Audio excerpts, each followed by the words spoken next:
Bonjour et bienvenue dans cette petite vidéo pour vous présenter les différentes échelles d'un organisme, à savoir un être vivant. À travers deux exemples, nous allons traiter ces différentes échelles. Ici, une carotte pour l'organisme végétal et le lapin pour l'organisme animal.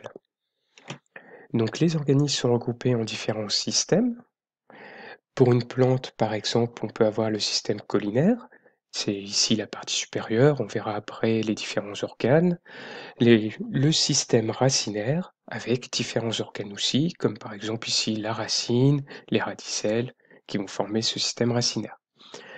Pour les êtres vivants de type animaux, on peut avoir différents systèmes plus connus, comme le système digestif, avec différents organes comme les glandes salivaires, l'estomac, le foie, le pancréas, l'intestin grêle, le sécom et bien d'autres.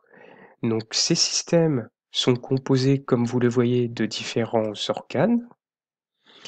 Donc les organes, comme pour la cellule végétale, la feuille et la tige, et pour la cellule animale, l'intestin grêle, le côlon et le sécom, qui composent le système digestif et le système collinaire pour les plantes vues précédemment.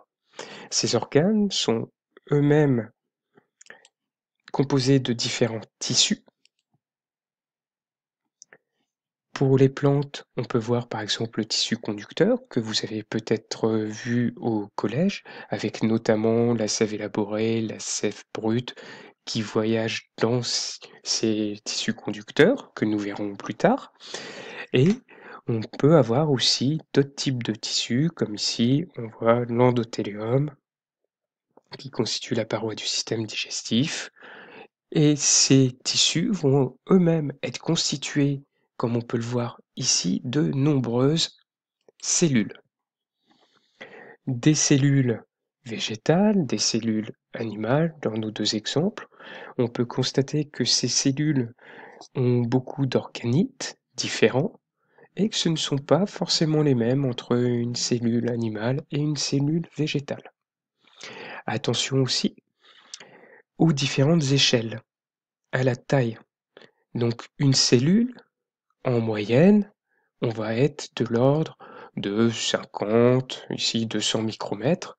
Donc c'est quelque chose qui est microscopique. Retenez bien, micromètre, micro comme microscope, on ne le voit pas à l'œil nu. Donc 50 micromètres, on a besoin d'un microscope pour voir les détails de ces cellules.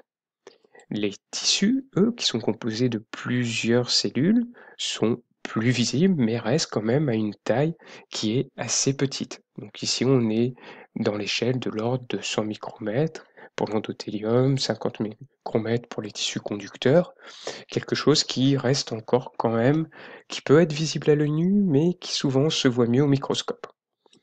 Par contre, pour les organes, là, on est de l'ordre du centimètre, on les voit parfaitement à l'œil nu, une simple observation suffit.